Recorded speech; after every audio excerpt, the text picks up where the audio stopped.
Hello friends, in this video can we started the next concept, pollination.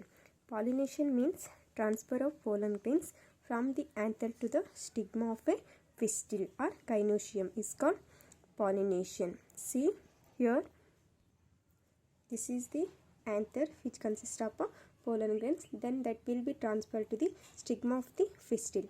Then that process is known as the pollination. This pollination which consists of three types. One is the depends upon the source of pollen or pollination can be divided into three types. One is the autogamy, zytinogamy and xenogamy. Autogamy means self-pollination. Xenogamy means cross-pollination. It may be also called as allogamy. Autogamy is the transfer of pollen grains from an anther of a flower onto the stigma of the same flower. Means transfer of pollen grains within the what? Same flower. Same flower ಒಳಗೆ ಏನಾಯ್ತು pollination ಆಯಿತು ಅಂದ್ರೆ ಅದು ಏನು autogamy. What are the conditions which are applied to this autogamy? Autogamy ಆಗಬೇಕಂದ್ರೆ self pollination ಆಗಬೇಕಂದ್ರೆ ಏನು conditions ಇರಬೇಕು? First, flowers require synchrony in pollen release and stigma receptivity. Means ಅಂದರೆ ಪೋಲನ್ ಗ್ರೇನ್ ರಿಲೀಸ್ ಆಗೋದಕ್ಕೂ ಸ್ಟಿಗ್ಮಾ ರಿಸೆಪ್ಟ್ ಆಗೋದಕ್ಕೂ ಅಂದರೆ ಸ್ಟಿಗ್ಮಾ ಅದನ್ನು ಅಕ್ಸೆಪ್ಟ್ ಮಾಡ್ಕೊಳ್ಳೋದಕ್ಕೂ ಸೇಮ್ ಟೈಮಿಂಗ್ ಇರಬೇಕು. So it is the synchrony in pollen release and stigma receptivity. Next one is the chasmogamous flowers with exposed anthers and stigma but they should lie close to each other. ಅಂದರೆ pollen grains anther ಮತ್ತು stigma ಏನಿರುತ್ತಲ್ಲ full close ಇತ್ತಂದ್ರೆ ಅಲ್ಲಿ ಏನಾಗ್ತೈತಿ self pollination ಆಗ್ತೈತಿ. That flower is known as the chasmogamous flower. Example Viola, common pansy, Oxalis and Commelina. Next one is the cleistogamous flower. Cleistogamous flower ಅಂದರೆ flowers ಏನಾಗದ ಓಪನ್ನೇ ಆಗೋದಿಲ್ಲ. ಅದೇ flowers which do not open at all. ಅವಾಗ open ಆಗಲಿಲ್ಲ ಅಂದ್ರೆ ಅಲ್ಲಿ ಏನಾಗ್ತೈತಿ ಸೆಲ್ಫ್ ಪಾಲಿನೇಷನ್ ಆಗ್ತೈತಿ. ಕ್ರಾಸ್ ಪಾಲಿನೇಷನ್ ಆಗೋ ಚಾನ್ಸಸ್ ಬರೋಂಗಿಲ್ಲ. ಏನಾಗುತ್ತೆ ಅಲ್ಲಿ ಸೆಲ್ಫ್ ಪಾಲಿನೇಷನ್ ಆಗುತ್ತೆ. That is the cleistogamous flower.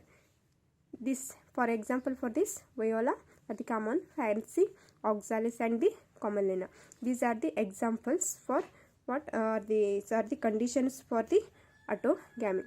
Next one is the zytinogamy. Zytinogamy means what? Transfer of pollen from the anther of a flower to the stigma of another flower born on the same plant. ಅಂದರೆ pollen grain ಏನಾಗುತ್ತೆ ಸ್ಟಿಗ್ಮಾಕ್ಕೆ reach ಆಗುತ್ತೆ, transfer ಆಗುತ್ತೆ, pollination ಆಗುತ್ತೆ. But ಎಲ್ಲಿ ಅಂದರೆ same ಪ್ಲ್ಯಾಂಟಲ್ಲಿರೋಂಥ ಫ್ಲವರಲ್ಲಿ. ಅಂದರೆ ವಿತಿನ್ ದಿ ಫ್ಲವರ್ ಆಗಲ್ಲ, ವಿತಿನ್ ದಿ ವಾಟ್ ಪ್ಲ್ಯಾಂಟ್ಸಲ್ಲೇ ಸೇಮ್ ಪ್ಲ್ಯಾಂಟಲ್ಲೇ ಏನಾಗುತ್ತೆ ಪೋಲನ್ ಗ್ರೇನ್ಸ್ ಟ್ರಾನ್ಸ್ಫರ್ ಆಗುತ್ತೆ. Then that is known as the zytinogamy. So transfer of pollen from an anther of a flower to the stigma of another flower borne on the same plant. ಇಲ್ಲೇನಾಗುತ್ತೆ ಅಂದರೆ conditions function ಏನು cross pollination. ಯಾಕೆ ಹೇಳ್ರಿ, ಒಂದು ಫ್ಲವರ್ನಿಂದ next ಫ್ಲವರ್ಗೆ ಏನಾಗಬೇಕು transfer ಆಗುತ್ತೆ. Function cross pollination. Next genetically ಏನಿರುತ್ತೆ ಅದು ಸೇಮ್ ಇರುತ್ತೆ. ಯಾಕೆ ಹೇಳಿ ವಿದಿನ್ ದಿ ಫ್ಲವರ್ ಇರೋದು ವಿದಿನ್ ದಿ ಪ್ಲ್ಯಾಂಟ್ ಇರೋದ್ರಿಂದ ಸೇಮ್ ಪ್ಲ್ಯಾಂಟ್ನಲ್ಲೇ ಏನು ಪಾಲಿನೇಷನ್ ಆಗೋದ್ರಿಂದ ಏನಾಗುತ್ತೆ it will be consist of a what functionally it is the cross pollination but genetically they are the self pollination. Next xenogamy means what? Pollination takes place between two flowers born on two different plants of a same species. ಅಂದರೆ pollination ಎಲ್ಲಿ ಆಗ್ತೈತೆ ಅಂದರೆ same what two flowers born on to the different plants. ಬೇರೆ ಬೇರೆ ಪ್ಲ್ಯಾಂಟ್ಸಿಂದ pollination ಆಗುತ್ತೆ. ಆದರೆ species ಏನು same. For example ರೈಸ್ದು ಒಂದು ಸ್ಪೀಸೀಸ್ ಇದ್ದರೆ ನೆಕ್ಸ್ಟ್ ಪಾಲಿನೇಷನ್ ಇನ್ನೊಂದು ಸ್ಪೀಸೀಸ್ ಸೇಮ್ ರೈಸ್ ಪ್ಲ್ಯಾಂಟೇ ಇರಬೇಕು. ಆ ಥರ ಏನಾಗುತ್ತೆ that will B known as the xenogamy. But this cross pollination which is taken place, some of the agents, they may be biotic or the abiotic agents. This xenogamy are the cross pollination which brings genetically different types of pollen grains. ಅಂದರೆ ಬೇರೆ ಬೇರೆ different types of pollen ಗ್ರೇನ್ಸನ್ನು ಏನು ಮಾಡುತ್ತೆ stigma ಕಳಿಸುತ್ತೆ. But ಅದು it will be introduce what genetic variations. That is the significance of the xenogamy. For example, papaya plant which exhibit xenogamy because that will be unisexual, monoecious ಅಂದರೆ ಮೇಲ್ party ಬೇರೆ flower ಬೇರೆ ಇರುತ್ತಾ, female flower ಬೇರೆ ಇರುತ್ತೆ. ಆವಾಗ same ಸ್ಪೀಸೀಸ್ದೇ ಮೇಲ್ ಫ್ಲವರ್ನಿಂದ ಏನಾಗುತ್ತಾ female ಫ್ಲವರ್ಗೆ ಏನಾಗುತ್ತಾ cross pollination ಆಗುತ್ತೆ. That is the example for what xenogamy. Almost what monoecious plants which exhibit are the unisexual plants which exhibits the what xenogamy or cross pollination. Next one is the agents of pollination. The agents who achieve cross pollination are abiotic or the biotic agents. Abiotic agents, for example, wind, water are the what abiotic agents. Biotic agents are the animals. Majority of plants use what biotic agents for pollination, and only small proportion of plants use abiotic agents. Pollen grains coming in contact with the stigma is a chance factor in both wind and water pollination to compensate loss of pollen grains. The flower produce enormous amount of pollen grains than the number of oils available. It means ಏನಂದರೆ ಜಾಸ್ತಿ pollination ಆಗೋದಂದರೆ ಬಯೋಟಿಕ್ನಿಂದ pollination ಆಗುತ್ತೆ. ಮತ್ತು ಏನಾಗುತ್ತೆ ಒಂದಿಷ್ಟು abiotic ಇದರಿಂದ pollination loss ಆಗಿಬಿಡುತ್ತೆ. ಅವಾಗ loss ಆಗಬಾರ್ದು ಅಂತೇಳಿ ಪ್ಲ್ಯಾಂಟ್ಸ್ ಎಲ್ಲ ಏನು ಮಾಡ್ತಾವೆ, ಪೋಲನ್ ಗ್ರೇನ್ಸನ್ನು ಜಾಸ್ತಿ ಪ್ರೊಡ್ಯೂಸ್ ಮಾಡ್ತದೆ. ಜಾಸ್ತಿ ಪ್ರೊಡ್ಯೂಸ್ ಮಾಡಿದೆ ಅಂದರೆ ಓಯಿಲ್ಸ್ಗೆ ಜಾಸ್ತಿ ಅವೈಲೇಬಲ್ ಆಗುತ್ತೆ ಅನ್ನೋ ರೀಸನ್ಗೆ. ಇಲ್ಲ ಅಂದರೆ ವಿಂಡ್ನಿಂದ ಏನಾಗುತ್ತೋ ಫುಲ್ ಅದು ಲಾಸ್ ಆಗಿಬಿಡುತ್ತೆ ಪೋಲನ್ ಗ್ರೇನ್ಸ್. ಅದಕ್ಕೋಸ್ಕರ ಆಲ್ಮೋಸ್ಟ್ ಫ್ಲವರ್ಸ್ ಏನಾಗುತ್ತಾ ಪೋಲನ್ ಗ್ರೇನ್ಸನ್ನು ಜಾಸ್ತಿ ಪ್ರೊಡ್ಯೂಸ್ ಮಾಡ್ತೈತಿ. ಹೌದಾ? ಅದರಿಂದ ಏನಾಗುತ್ತೆ that will be reaches the ovules. Next anemophily. Anemophily means that is the pollination which is taken place what? Anemophily. Pollination which is taken place by the wind is called anemophilous or the anemophily. The flower is called anemophilous flower. Pollination by wind is more common amongst the biotic pollination or biotic pollination. Wind pollination is very common in grasses. Anemophily means what? Pollination is taken place by the wind. ಆ ಫ್ಲವರ್ಗೆ ಏನಂತಾರೆ ಅನಿಮೋಫಿಲಸ್ flower ಅಂತ ಹೇಳಿ ಕರೀತಾರೆ. Almost ಎಲ್ಲ abiotic ಇದ್ರೊಳಗೆ ಇದು common ಆಗಿ ಕಾಣಿಸುತ್ತೆ. Next for example this wind pollination which is taken place within the what grasses. Characteristic features of anemophilous flower.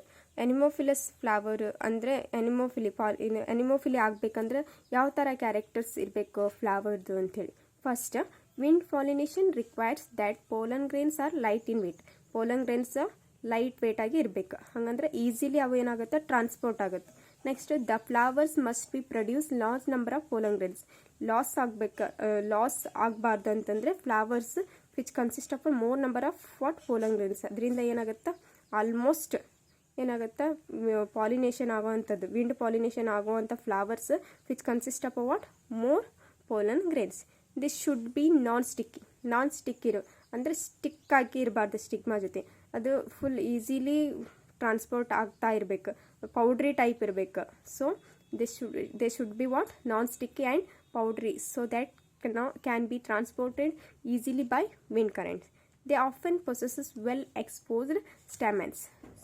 Well exposed, hidden ಆಗಿರಬಾರ್ದು ಸ್ಟೆಮೆನ್ಸ್, ಎಕ್ಸ್ಪೋಸ್ಡ್ ಆಗಿರಬೇಕು ಎನ್ವಿರಾನ್ಮೆಂಟ್ಗೆ. ಅವಾಗ ಏನಾಗುತ್ತೆ ಅದು ಈಸಿಲಿ ಡಿಸ್ಪರ್ಸ್ಡ್ ಆಗುತ್ತೆ.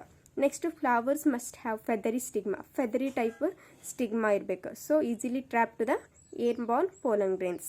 Next, wind pollinated flowers often have single ovule in each ovary and numerous flowers packed into inflorescence. The familiar example is corncob.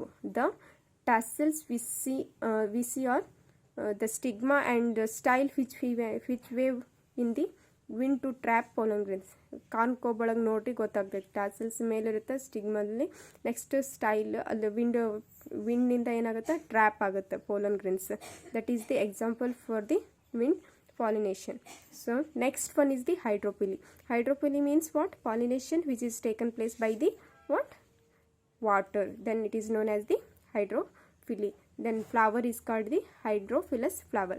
These are both wind pollination, that anemophily and the hydrophily. Though both are the abiotic agents which are help to the pollinations. Example for this hydrophily is the Vallisneria, hydrilla and Zostera are the sea grasses. Important ಅಂದರೆ ಇದರಲ್ಲಿ mechanism of pollination in Vallisneria and sea grasses. In Vallisneria, the female flower reaches to the surface of the water by a long stalk, and the male flower are pollen grains released onto the surface of water, which are carried passively by water currents. Some of them eventually reach the female flowers and the stigma finally. ಏನಾಗುತ್ತೆ ಅಂದರೆ ವೆನ್ಲಿಸ್ನೇರಿಯಾದಲ್ಲಿ female ಫ್ಲವರ್ದು stalk long ಇರುತ್ತೆ. Next ಅದು ಸರ್ಫೇಸಲ್ಲಿ that will be float on the surfaces. Next ಅದರೊಳಗಿರೋಂಥ pollen grains ಏನಾಗುತ್ತಾ male ಫ್ಲವರ್ನಿಂದ ಪೋಲನ್ ಗ್ರೇನ್ಸ್ ಬಂದು ಆ ಸರ್ಫೇಸ್ಗೆ ರೀಚ್ ಆಗೋದ್ರಿಂದ ಬೈ ದಿ ಯಾವುದು ವಾಟರ್ ಕರೆಂಟ್ನಿಂದ ರೀಚ್ ಆಗೋದ್ರಿಂದ that will be helps to what hydrophily or the pollination. Next, whereas in sea grasses, female flowers remains submerged in the water. ಅಲ್ಲೇ ವಾಟರೆಲ್ಲ ಏನಾಗಿರುತ್ತೆ ಸಬ್ಮರ್ಜ್ಡ್ ಆಗಿರುತ್ತೆ. And pollen grains are released inside the water. Inside the ವಾಟರಲ್ಲಿ ಏನಾಗ್ತೈತಿ pollen grains release ಆಗುತ್ತೆ. Pollen grains in many such species are longer and ribbon like which are carries by water. Some of them reach the stigma and achieve the pollination. These are the mechanism for the what hydrophily or the wind pollination, water pollination. In most of the water pollinated species, pollen grains are protected from wetting by mucilaginous covering. Both wind and water pollinated flowers are not very colorful and not produce nectar, hence they are not attracting insects and birds, etc. These are the what abiotic agents. Next, pollination which is taken place by the biotic agent. For example, for this zoophily. Zoophily means what? Pollination by animals is called zoophily, and the flower is known as the zoophilous flower. Example, bees, butterflies, beetles, wasps, ants, moths, birds. These are the agents which carries the zoophily. Next, among the animals such as lemurs and arboreal rodents and reptiles and lizards, the garden, for example, a garden lizard have also been reported as a pollinator. They are also pollinator. These are the what ಏನಾಗುತ್ತಾ ಅನಿಮಲ್ಸ್ನಿಂದ ಏನಾಗುತ್ತಾ pollination ಆಗುತ್ತೆ. ಅದಕ್ಕೇನಂತಾರೆ zoophily ಅಂತ ಹೇಳಿ ಕರೀತಾರೆ. Flowers of animals pollinated plants are specifically adapted for particular species or the animals. Majority of insect pollinated flowers are large, colorful, fragrant and rich in nectar. ಏನಾಗುತ್ತೆ insect pollinated flowers ಏನಿರುತ್ತೆ ಅದು colourful ಇರುತ್ತೆ, ಫ್ರಾಗ್ನೆಂಟ್ ಇರುತ್ತೆ, rich in nectar ಇರುತ್ತೆ. When the flowers are small, the number of flowers is clustered to make them conspicuous. The flowers pollinated by flies and beetles secrete the foul odor. ಫ್ಲೈಸ್ನಿಂದ ಬೀಟಲ್ಸ್ನಿಂದ ಏನಾದರೂ pollination ಆಗಿದ್ದರೆ ಅದು ಏನು secrete ಮಾಡ್ತದೆ foul ಓಡರನ್ನು bitter ಓಡರನ್ನು ಸೀಕ್ರೆಟ್ ಮಾಡ್ತೈತಿ. Attract the animals. Nectar and pollen grains are useful reward to the animals to achieve the pollination. ಏನು ಫ್ಲವರಲ್ಲಿ ನೆಕ್ಟರ್ ಏನು ರಿಲೀಸ್ ಆಗುತ್ತಲ್ಲ that will very important for what animals which attract this animals to pollination. Next, some of the other flowers which provide the safe place for the laying eggs. For example, a tallest flower of the Anemophilus flower, a similar relationship flower. For example, species of the moth and eka plant cannot be complete their life cycle without each other. The moth ಏನಾಗುತ್ತೆ deposits its eggs in the locules of the ovary and the flower in turn gets pollinated by moth. The larvae of the moth come out, the eggs of the seeds start developing. These are the some characters for what zoophily. You can see these see these all concepts on the notes, then you can conclude. Next, some of the other classification of the zoophily. Entomophily. Entomophily ಅಂದ್ರೇನು? Pollination which is taken place by the insects. What are the characters for this entomophily? Entomophily ಇಂದ ಯಾವ ಥರ flower character ಇರುತ್ತೆ? ಅದೇನದು? Flowers are large, colourful and the attractive. Flowers are fragrant and produce nectar. Pollen grains are sticky in nature. When the flowers are small, the number of flowers are clustered into an inflorescence to make them conspicuous. ಅಂದರೆ ಕಾಣಬೇಕವು. ಆ ಥರ ಏನರ್ಥ? Flowers ಅಡಾಪ್ಟೇಷನ್ಸನ್ನು ಮಾಡ್ಕೊಳ್ತೈತಿ. Next is the ornithophily. Pollination by means of birds. Then that is known as the what? Ornithophily. Chiroptophily means what? Pollination by means of bats. Then it is known as the chiroptophily. Next, malicophily and pollination by means of snails. Then it is known as the malicophily. Flower is called as the malicophilous flower. Next, myrmecophily, pollination by means of ants. Then it is known as the myrmecophily. Then flower is known as the myrmecophilous flower. Cantherophily means pollination by means of beetles. Then it is known as the cantherophilous flower and cantherophily. These are the some of the example for the zoophily. These are the what? Biotic and the pollination which is taken place both biotic and the abiotic agents.